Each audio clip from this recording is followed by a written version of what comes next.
journalist, of course, who's just been in Congress since 2020, I think, a purebred lightweight and a racist. In the case, as you said, I'm glad you evoked Gerald. Cuba outlawed enslavement the same year, I think, as Brazil, the last two countries to do it in the Western Hemisphere, 1888. The United States would have made Cuba a colony of its own in the Spanish-American War, and people don't know that it was the Cuban-Spanish War. They were fighting to put the Spanish out, and the United States said they're going to help them, but they really wanted to colonize them. They eventually did establish a little toehold colony they still have. It's called Guantanamo Bay. The Cubans have had their own internal problems with race, certainly.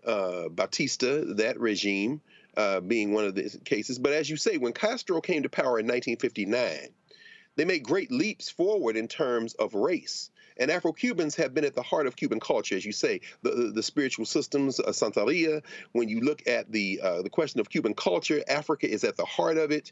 And since the 1950s, and since certainly 1959, you have Castro coming to Harlem and meeting with Malcolm X at the Hotel Teresa. He insisted on staying at the Hotel Teresa. He did not go to the Waldorf Astoria when he came to the United Nations.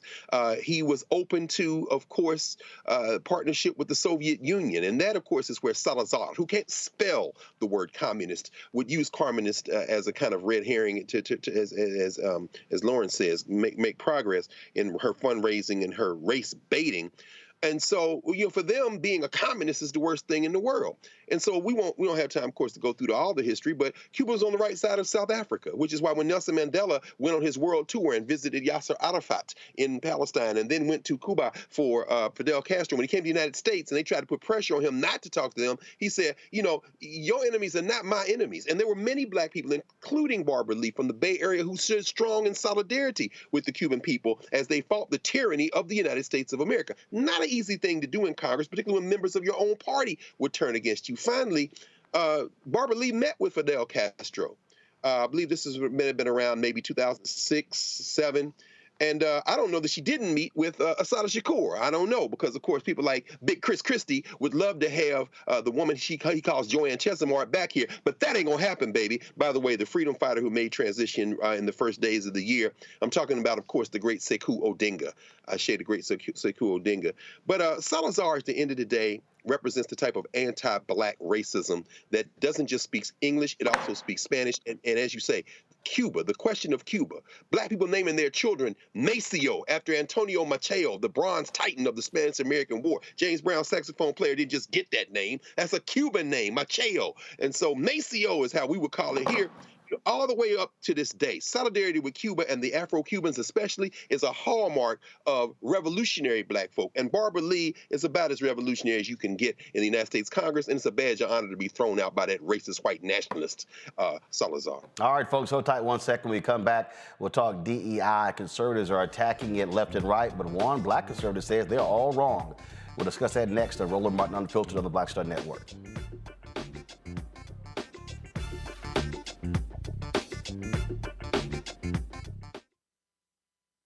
Hatred on the streets, a horrific scene, a white nationalist rally that descended into deadly violence.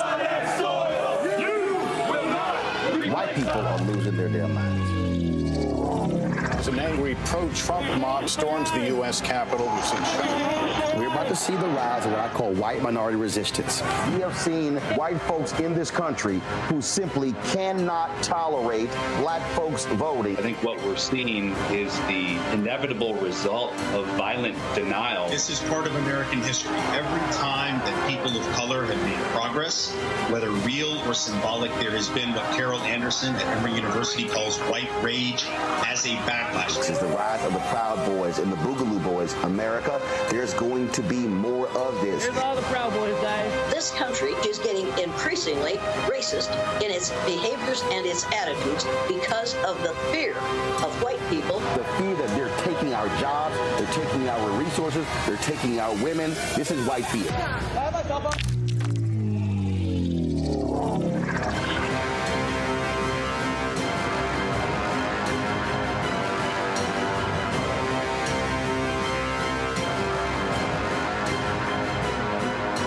On On a Next, A Balanced Life with me, Dr. Jackie, we talk about a hard, cold fact. Not all healthcare is created equal in this country, especially if you're a person of color.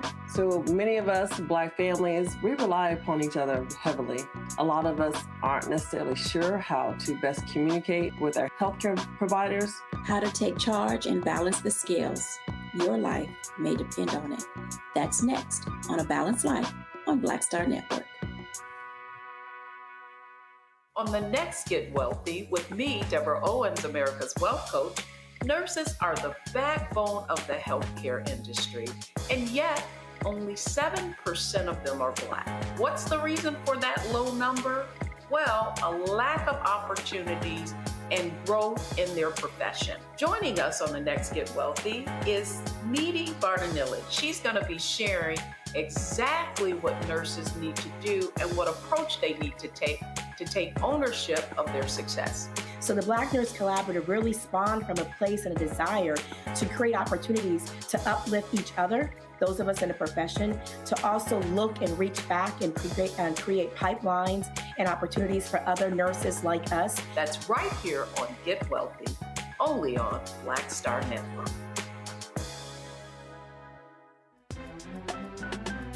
I'm Faraji Muhammad, live from LA. And this is The Culture. The Culture is a two-way conversation. You and me. We talk about the stories, politics, the good, the bad, and the downright ugly. So join our community every day at 3 p.m. Eastern and let your voice be heard. Hey, we're all in this together. So let's talk about it and see what kind of trouble we can get into. It's The Culture, weekdays at 3, only on the Black Star Network. Next on The Frequency, we're talking about racism. My guest, Danica Moore, comes on to discuss her fight against racism that she and her daughter face. The thing about racism, you can't outrun it, you can't control it, you can't predict when it's